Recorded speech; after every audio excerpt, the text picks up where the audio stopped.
amis de Télé Zénith, merci pour votre fidélité renouvelée à nos programmes et bienvenue dans votre émission Culture Acte Entretien. Aujourd'hui, nous recevons pour vous un promoteur culturel burkinabé, amoureux et fervent défenseur de la culture de son pays. C'est un homme à plusieurs casquettes. Il est comédien, marionnettiste et formateur.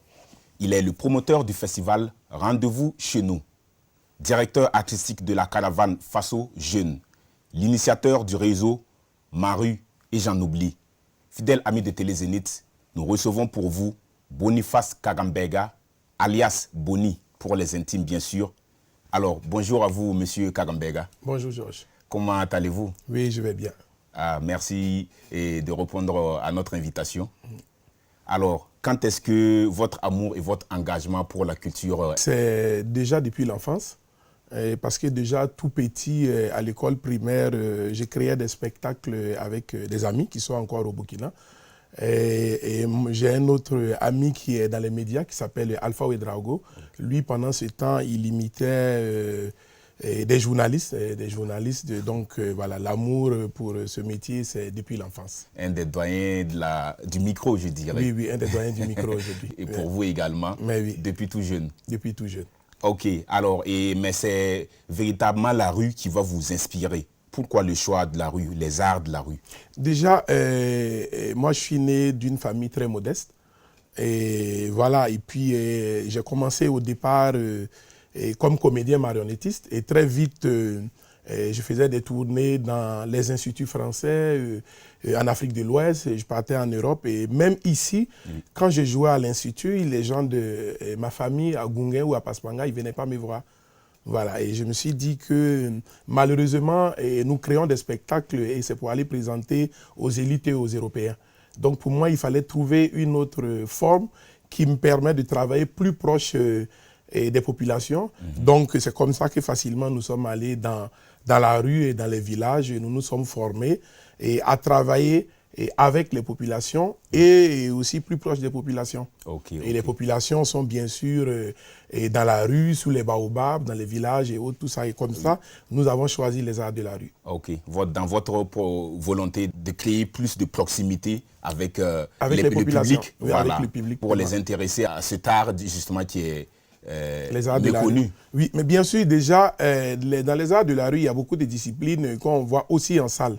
Mais tant que nos populations ne connaissent même pas c'est quoi le cirque, c'est quoi la marionnette, tant qu'ils ne sont pas proches de nous, demain ils ne peuvent même pas aller voir des spectacles, même peut-être sous un chapiteau ou dans la salle. Voilà, c'était déjà pour pouvoir faire connaître notre discipline artistique, d'autres disciplines artistiques, et peut-être cela peut les envoyer à s'intéresser encore plus à notre discipline ou à aller un jour payer pour voir ces spectacles. Ok. Alors, vous êtes à l'origine de la création de la première agence de diffusion artistique d'Afrique de l'Ouest. Alors, comment cela s'est concrétisé? Qu'est-ce qu'on entend par ça? Déjà, une agence de diffusion artistique, c'est une agence qui permet aux artistes de tourner. Voilà, donc on entend beaucoup parler des managers, des administrateurs. Et nous, après 10 ans d'expérience, c'est vrai que c'était nos amis européens qui nous permettaient d'aller en Europe, d'aller en Asie, au Canada. C'est eux qui trouvaient des dates pour nous. Et on s'est dit pourquoi nous-mêmes, il ne faut pas créer une agence, former des jeunes et qui puisse permettre à nos artistes de tourner un peu plus. Donc, avec un soutien de nos autorités à travers le FDCT, nous avons choisi des doyens. Développement culturel et touristique. Bien sûr, nous avons choisi des doyens qui connaissent bien ce métier, et Vincent Kouala, Adama Kaboré, et des juristes du FDCT pour former quelques jeunes, une douzaine de jeunes dans le pays, à travers le pays, qui puissent permettre aux artistes de pouvoir tourner.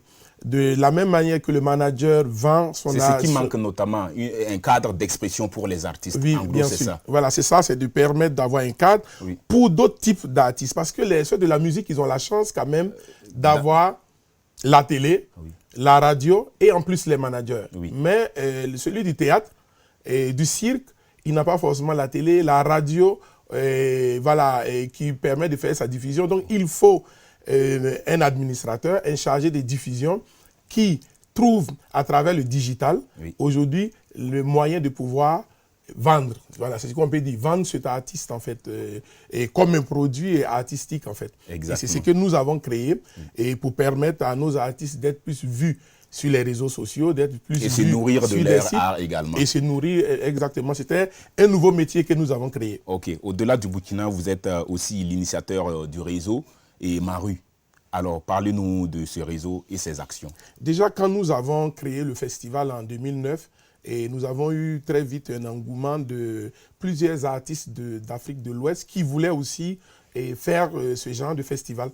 Donc, est né déjà au Mali, maintenant ils viennent de finir la 8e édition, et au Sénégal, en Guinée, en Tunisie. Il y a eu plusieurs pays qui ont créé aussi un festival d'art de rue. D'autres l'ont appelé Rendez-vous chez nous, et d'autres l'ont appelé autrement. Et nous nous sommes dit que c'est pas mal que nous puissions déjà créer un réseau entre nous. Vu la similitude justement de ces projets. Oui, parce que la plupart du temps, et malheureusement, c'est les partenaires qui disent aux artistes de se réunir, ils vont les financer. Okay. Et pour nous, c'est l'idée est venue de vous-même. Des artistes. Voilà, c'est comme l'AES. C'est ça. Voilà. Voilà. Si je peux te prendre un exemple, ça vient de la rue. Voilà, c'est des artistes de rue qui décident de se mettre ensemble, de créer un réseau où déjà, même si on ne peut pas aller en Europe ou aux États-Unis, quand même, on puisse tourner déjà dans ces différents pays. Alors, quels sont justement les avantages liés à ce cadre-là? Et voilà, vous vous êtes mis en réseau. Quels sont déjà, je pense que depuis que nous avons créé le réseau, on a les Burkinabés qui partent former. On a Armand de Yenega Circus qui était en Côte d'Ivoire pour aller former. Son équipe était au Togo, il était au Ghana. On a des administrateurs du Togo qui vont aider des administrateurs au niveau du Mali. Ouais. Déjà, entre nous, il y a des partages d'expérience. Et moi, j'étais au Massa, à Abidjan, dans le mois de mars, pour aussi rencontrer d'autres personnes, partager mon expérience. On n'a pas besoin de faire venir... des gens de très loin pendant que nous avons des compétences ici. Où donc déjà il y a des échanges d'administrateurs, des artistes, il y a l'appui aussi à l'organisation d'événements. Bamako vient de finir son festival où il y avait des artistes burkinabés. Alomé vient de finir son festival où aussi il y a eu des artistes du Mali. C'est un peu entre nous. Alors tant d'avantages que nous ne finirons pas d'énumérer. Alors plusieurs événements et projets à votre actif. Mais c'est véritablement sur le festival Rendez-vous chez nous qui vous identifie le plus ici au Burkina. Bien sûr. Alors, présentez-nous brièvement ce festival. Déjà, Rendez-vous chez nous, c'est un projet qui permet de démocratiser et décentraliser l'art. Donc, démocratiser, c'est comment aller dans les villages. Rendez-vous chez nous, nous l'avons développé à Ouagadougou, dans 6 villages, à Boromo, à Bobo-Dioulasso. Ça, c'est déjà des données gratuites et de pouvoir le décentraliser. De deux, nous avons formé des artistes aujourd'hui qui sont un peu partout voilà, dans le continent. Qui volent de leurs propres ailes maintenant. Qui volent de leurs propres ailes. Nous avons créé, par exemple, un cadre dans le quartier Gunguin. Il y a un ancien dépotoir d'ordures qui est devenu, que nous avons baptisé la place de la femme, il y a 15 ans, qui est devenu un lieu de vie. C'était un lieu voilà, où on jetait les ordures, où les jeunes fumaient la drogue et autres. Il y a beaucoup de jeunes qui se sont intéressés depuis lors aussi à la culture. Ça a créé de la vocation. Ça a permis déjà même aux parents aussi de pouvoir créer un business. Donc que ce soit au niveau économique, au niveau de la formation, au niveau même de la cohésion dans le quartier. Donc je pense que c'est une grande satisfaction de trouver que quand même les arts de la rue aussi peuvent permettre à des artistes de vivre vraiment de leur art. Un festival qui évolue et qui est à sa 15e édition. Alors, quelles sont les innovations majeures pour cette 15e édition à venir? Déjà, je vais encore dire merci aux autorités. À travers le FDCT, nous avons reçu près de 40 millions qui nous a permis de pouvoir créer un espace qui est un chapiteau. C'est un chapiteau mobile de 500 places qu'on vous invite bien sûr à venir voir. Ce chapiteau est sorti pendant les RIMA. C'est assez extraordinaire. Mais oui.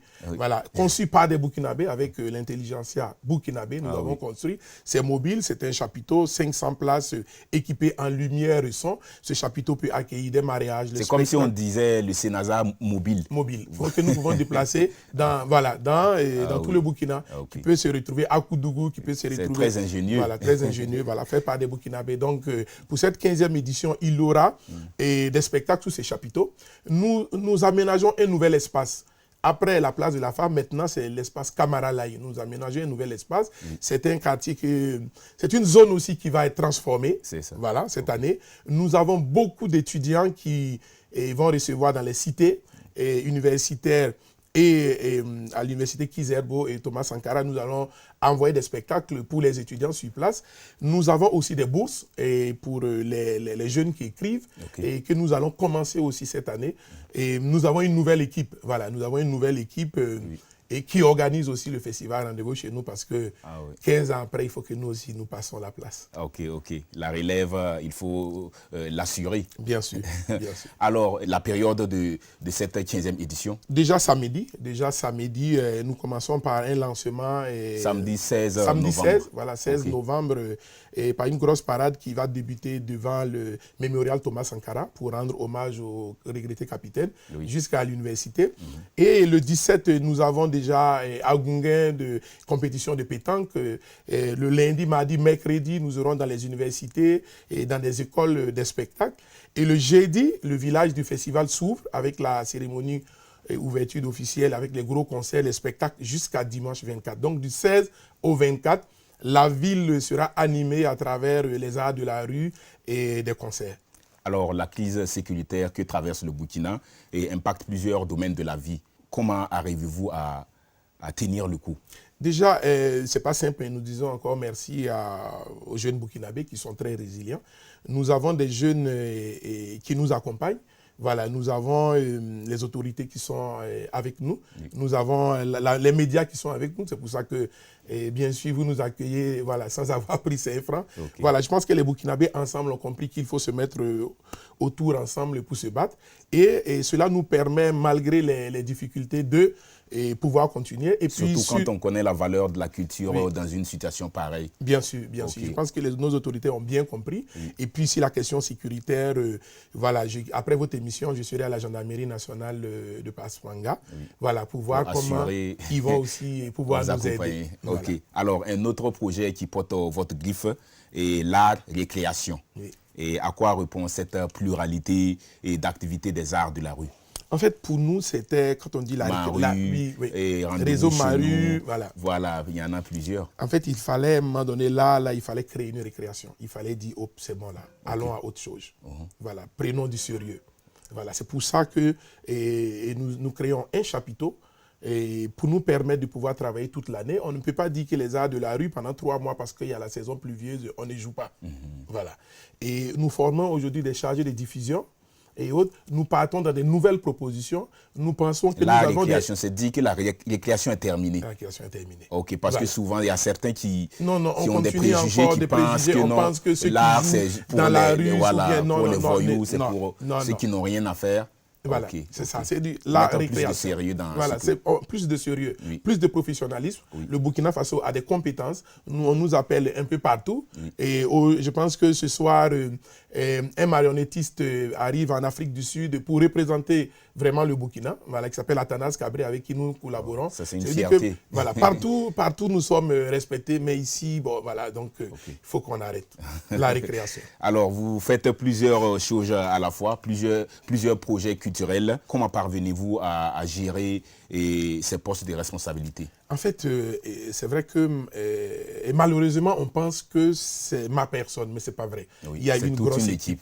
Il y a une grosse équipe, il y a des techniciens, il y a des administrateurs, il y a même la programmation théâtre, c'est pas moi. La programmation cirque, c'est pas moi, l'administration. Je suis arrivé. Vous êtes de ceux qui pensent que chacun doit jouer son rôle. Voilà, bien sûr. Je pense que peut-être que je suis un peu plus à l'aise pour parler à des émissions et autres. Tout ça, les autres, ils sont devant leur ordinateur. Sinon, il y a une grosse équipe qui travaille derrière.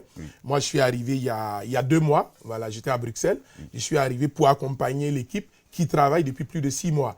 Voilà, donc pendant ces 4 mois que je n'étais pas là, l'activité continuait. C'est vrai que les autres projets, il y a des responsables. Voilà, il y a Nongdo Ouedraogo qui est dramaturge, metteur en scène, il y a Yacine Cabré, il y a Marcel Ouedraogo qui est administrateur, il y a Modeste Compaoré qui est administrateur, il y a Julien Compaoré et Julien Ouedraogo qui est coordonnateur. On ne finira pas de les citer ici. On finira pas de les citer. Ils merci sont nombreux à ces passionnés qui travaillent pour vous. et avec vous. Voilà, merci. Alors, vous faites également la promotion, surtout la promotion d'un art assez peu médiatisé, je dirais, ou peu développé ici au Burkina, Oui. et la marionnette. Oui. Quelle appréciation faites-vous de cet art, cette discipline artistique aujourd'hui dans notre pays? Déjà, si je prends la marionnette géante, la première compagnie burkinabé qui a travaillé pour l'ouverture d'une Coupe du Monde, c'est les grandes personnes de Boromo en Afrique du Sud. Ah, ouais. Voilà. Donc, je parlais d'Athanase qui est aujourd'hui en Afrique du Sud. La marionnette, je pense que prend son chemin. Et Athanase, il a fait un peu le tour des festivals en Europe. Voilà. Nous l'avons fait avec les grandes personnes, nous avons fait à peu près le tour du monde. Okay. Il y a des marionnettistes, il y a des jeunes aussi qui se battent. Mais c'est vrai que pendant longtemps, les artistes marionnettistes, on peut dire que c'est trop humble en fait. Ils font les tournées, ils reviennent, ils vont jouer un peu dans des villages. Mais bon, voilà, je pense que la récréation, c'est tout ça. Ah, oui. Il faut communiquer sur ce que nous faisons, voilà, pour que aussi on sache que vraiment il y a une discipline artistique. Et je dis merci aux Lompolo qui ont changé parce que une discipline qui nourrit son homme. Oui, vous l'avez dit. Il y a des jeunes qui arrivent à investir dans leur localité d'origine. Mais oui, bien sûr, bien sûr. Okay. Les Lompolo cette année ne disent plus l'art apparenté au théâtre. Maintenant, c'est théâtre, marionnette, cirque et conte. Oui. C'est pour dire que même au niveau de l'administration et au niveau de la culture, on a compris que la discipline de la marionnette est une discipline à part entière. Exactement. Et qui a des professionnels qui vivent de leur art. Ok. Alors, dans le souci de partager votre expérience artistique, je dirais, vous êtes conseiller artistique de plusieurs festivals en Afrique et en Europe. Alors, quelle est votre meilleure expérience? Déjà, je pense que grâce au jumelage entre la métropole de Lyon et la ville de Ouagadougou, nous avons quand même permis avec un ami, un grand frère, un entraîneur qui s'appelle Patrice Papla, qui est à la retraite, nous avons permis de faire de belles tournées à des artistes. Nous avons fait tourner Saab Kwanda et le Kokondo Zaz. Oui. Et Saab Kwanda qui est sculpteur et qui s'est été transformé en musicien à un moment donné. Nous avons permis de tourner les ordures ou les déchets arrive à faire des œuvres, des chefs-d'œuvre. C'est un artiste de rue. Ah oui. Voilà, c'est un artiste de rue. Voilà, donc Saab a bien tourné sur de gros festivals. Les grandes personnes de Boromo ont bien tourné. On a des circassiens aussi. Et voilà, tout ça, j'ai de beaux souvenirs voilà, depuis toutes ces années dans les conseils sur des festivals, d'être parti sur certains festivals au Canada, d'avoir fait partie 26 personnes en Corée et tout ça. Voilà, donc je pense qu'il y a de beaux souvenirs, c'est de belles expériences et qui continuent encore puisque certains Burkinabés sont restés dans ces pays et continuent de collaborer avec le Burkina. Pour toutes vos actions pour l'épanouissement de la culture, vous avez été distingué. Alors, et vous avez notamment été fait Baobab d'or du théâtre africain, décerné par l'Académie du théâtre pour le développement. Oui. Comment avez-vous accueilli cette distinction? Qu'est-ce que cela représente même pour vous? Je pense que, comme beaucoup de comédiens, nous vraiment nous disons merci à Presse-Pour Compaoré de l'ATB et avec son équipe qui ont pensé à ça. Parce qu'après 20 ans de travail, de tourner dans le monde, tout ça, puis jamais de récompense et autres, jamais un moment, et voilà, de se retrouver comme ça, d'être choisi comme parmi les baobabs du théâtre africain, ça fait plaisir. Oui. Voilà, ça fait plaisir. Parce que c'est vrai que nous vivons de notre art, même si nous avons construit, on a voyagé un peu partout, d'avoir un jour comme ça où des doyens et de notre domaine décident de nous décerner. Et ça fait vraiment beaucoup plaisir. Cela vient vous rappeler que vous êtes sur le bon chemin. Bien sûr. Et qu'il faut redoubler d'efforts pour... Encore plus. Ok. Encore plus. Alors, selon vous, qu'est-ce qui peut être fait pour le développement de la culture burkinabé? Je pense qu'il faut encore toujours nous permettre d'avoir des lieux de formation. Voilà. Et comme on dit, il faut des lieux de formation. Il y a beaucoup de métiers qui ne sont pas encore beaucoup développés, qui peuvent permettre vraiment à nos artistes d'aller encore plus loin, de pouvoir lancer encore plus loin notre pays. Et c'est pour ça qu'on parle aujourd'hui des administrateurs, et des chargés de diffusion, et des marketeurs en fait de la culture, des gens qui peuvent et plus se vendre en fait notre pays. Voilà, vendre notre pays. Ce sont également des canaux pour donner de l'emploi à la jeunesse. Bien sûr, c'est des nouveaux emplois qu'il faut créer. Donc, il faut encore de la formation. Il y a des métiers vraiment qu'il faut développer, que ce soit au niveau même de l'université. Malheureusement, les étudiants qui font ces genres d'études-là vont après être fonctionnaires dans d'autres domaines. Voilà, il faut du soutien voilà, aux structures existantes. Il faut accompagner les jeunes structures et il faut encore des écoles de formation. Alors, en termes de projets que nous pouvons noter avant de revenir sur l'édition à venir, justement, de Rendez-vous chez nous? Dans les années à venir, je pense que peut-être l'année prochaine, nous allons nous installer à Saponé. Et nous allons construire un chapiteau qui va illuminer Saponé et même je peux dire jusqu'à 7-8 km de Saponé, on va voir un monument qui brille comme ça, qui sera un chapiteau illuminé, qui va ressembler... Avez-vous déjà eu le local pour réaliser ce projet? Nous travaillons à cela. Voilà. C'est chez mes oncles, donc normalement, ça va aller. Et donc, on va voir de loin, comme le chapeau des Saponé, qui s'allume. Voilà. Mais ça va être une salle de à peu près 600 personnes. Voilà, c'est le projet que nous allons... Voilà, on espère que d'ici 2026, et Inch'Allah, ça va se concrétiser. La récréation est terminée. Alors, nous allons noter et rappeler que Rendez-vous chez nous, 15e édition, c'est bientôt. Oui, donc Rendez-vous chez nous... Voilà, les dates et les activités. Donc, Rendez-vous chez nous, 16e édition, c'est du 16 au 24. Et la parade le 16, et après des spectacles dans le quartier Gungen du 21 au 24, des grands concerts avec la thématique Penser demain et Penser la paix. Cette édition. Oui, le thème. Penser demain, penser la paix, penser la vie. Et c'est rendre hommage à nos FDF et VDP. Donc nous aurons Kayawoto avec Commando, nous aurons Elani Kema qui viendra prier pour nous, nous aurons Blem, nous aurons Flowman Boy, nous aurons plein d'artistes, Noura, tous les artistes qui rendent hommage à ceux qui sont au front et qui se battent pour nous. Ils seront là, la crème de la musique. Les VDP de la musique seront là. Donc nous invitons les populations à être à Gungen et à sortir massivement aussi dans les universités, les cités universitaires. Alors, un programme alléchant qui invite et incite à venir. Mais oui, il faut venir. Ça va être très riche et nous avons des artistes très connus au Togo. Voilà, des artistes du Togo. Afuma, ils ont fait le tour du monde. Et ils étaient dans les plus grands cirques au Canada, aux États-Unis. Inviter ces artistes musiciens, c'est une manière également de capter l'attention des populations qui vont venir découvrir les arts de la rue également. Bien sûr. Parce que même dans la musique aussi, il y a des artistes de rue dans la musique. En fait, il y a des artistes qui ont commencé dans les cabarets et voilà, qui jouaient sous les baobabs et autres, tout ça, qui sont inspirés. Quand ils sont dehors, ils sont inspirés. C'est aussi des artistes de proches rue. De leurs fans. Proches de leurs fans. Et voilà. Donc, on pense que vraiment, terminer les soirées aussi avec les concerts, ça fait du bien. Alors, nous sommes pratiquement à la fin de notre émission. Et votre mot avant qu'on ne prenne congé de nos téléspectateurs? Vraiment, mon dernier mot, c'est de dire merci au FDS et au VDP. De dire merci à nos autorités. Sincèrement, merci. De dire merci à Dieu et aux mains de nos ancêtres et qui continuent de nous accompagner. Et de dire merci à la presse. Et de dire merci à RTB Zénith, à toute la presse. Et puis inviter les populations de Gungen, depuis ici, de Ouagadougou, à venir à Rendez-vous chez nous parce que ça sera toujours un bon rendez-vous chez nous. Merci à vous, Boniface Kagambega, pour votre disponibilité. Voilà, merci Georges. Fidèles amis de Télé Zénith, nous sommes au terme de notre entretien. Merci d'avoir été des nôtres. Prenez soin de vous et cultivez l'amour et la paix autour de vous pour que le Burkina retrouve sa paix d'antan.